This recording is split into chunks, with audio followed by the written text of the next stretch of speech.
মহান আল্লাহ রব্বুল আলামিন তার শান অনুযায়ী, তার ইজ্জত অনুযায়ী তিনি যেভাবে কথা বলেন সেভাবে মুসা আলাইহিস সালামের সাথে কথা বললেন। আল্লাহু আকবার।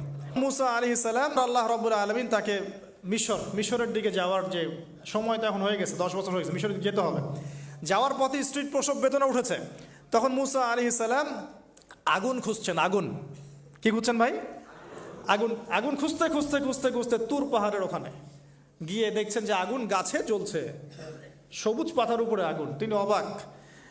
এই সময় আওয়াজ আসলো, বিসমিল্লাহির রহমানির রহিম, ইন্নী আনা রব্বুক ফাখলা'না আলাইক ইন্নাকা বিল ওয়াদিল মুকদ্দাস তুয়া।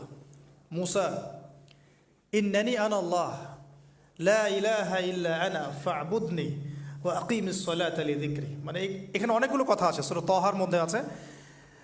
আওয়াজ চতুর্দিক থেকে ভেসে আসলো। মহান আল্লাহ রব্বুল আলামিন তার শান অনুযায়ী, তার ইজ্জত অনুযায়ী তিনি যেভাবে কথা বলেন সেভাবে মুসা আলাইহিস সালামের সাথে কথা বললেন। আল্লাহু আকবার। বললেন, ইয়া মুসা, হে মুসা, ইন্নানি আনা আল্লাহ, নিশ্চয় আমি আল্লাহ, লা ইলাহা ইল্লা আনা, আমি ছাড়া কোনো ইলাহ নাই, ফা'বুদনি, তুমি আমার ইবাদত করো, ওয়া আকিমিস সালাতা লিযিকরি, আমার ইবাদতের জন্য সালাত কায়েম করো, আমার জিকিরের জন্য